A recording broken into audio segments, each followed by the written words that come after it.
Hey, 7th grade, this is a video for 7th grade pre-AP. So if you are not in pre-AP and you're watching this video, you need to go back and pull up the one for regular 7th grade. Okay, so on number 1, which group represents y as a function of x? Okay, so remember we did this in class. This is where you want to do the vertical line test. So what you're doing is you're going to draw a vertical line through the graphs. And if the line only touches one point, it's a function. If it touches the lines more than one time, it's not a function, okay? That's pretty easy. I don't think I need to give you any examples on here, okay? Number 2, triangle PSV on the coordinate grid is shown on the coordinate grid. The coordinates of each vertex of the triangle are integers. So the coordinates are what is it right here? So we're at 2, 4. And at S, we're at 3, 4.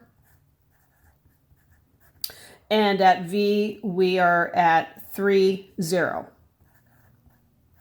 Okay, so those are just my X and Y coordinates. The question wants to know what is the slope of PV. So this line right here wants to know the slope. Remember, slope is rise over run. The rise is your Y, so it's either positive or negative, depending on is the slope positive or negative. And then the run is going to go like that, okay?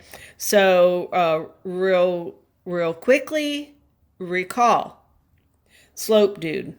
Puff, puff, positive, nice, negative, zero, fun, undefined.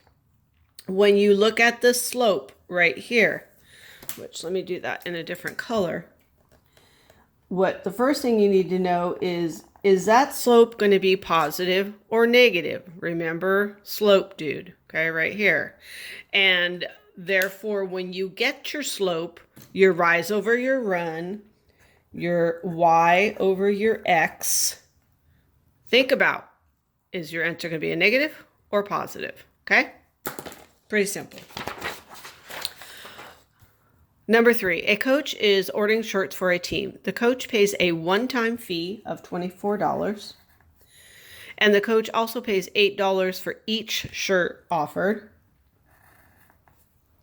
Which function can be used to find C? C is the total amount the coach pays in dollars when K shirts are ordered. So this $24 right here, that represents like maybe a shipping charge or a delivery charge. Like if you order something on Amazon, say you buy several things. You are charged so much for, say if I buy boxes of pencils, I'm going to be charged, so much per box of pencils. However, I have to pay a shipping charge on top of that, which is a one-time fee. So that would indicate that it's not being multiplied by anything. It's going to be all by itself. Therefore, it's going to be a constant. And the $8 for each shirt indicates we're going to be multiplying. Okay? That should help you out on that one. Number 4, 2 customers took out loans from a bank. Henry took out a 4-year loan for $5,000 and paid 4.2% annual simple interest. Then Ingrid took out a 6-year loan for $5,000 and paid 3.9% annual simple interest. What is the difference, which means subtraction, between the amounts of interest Henry and Ingrid paid for their loans? So you're going to have to get Henry's and Ingrid's, and you're going to have to get the difference. So the formula for simple interest is interest equals principal times the rate in decimal form times the time in years, how long is the loan, okay? And again, you're going to have to do it for both of them, and then it wants to know the difference. Pretty straightforward. This is a very simple question.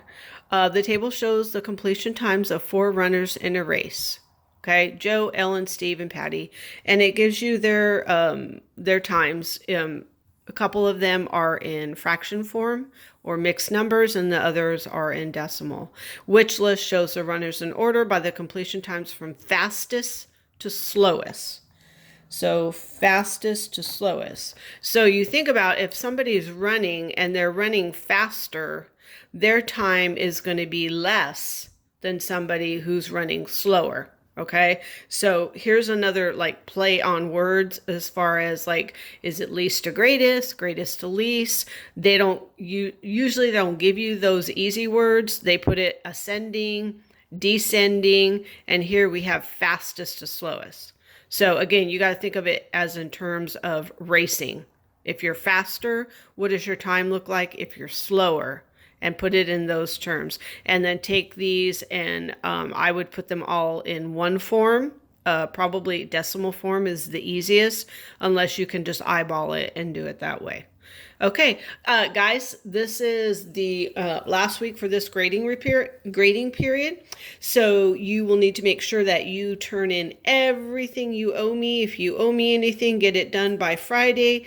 If not, that will be your grade is your grade. See you in class.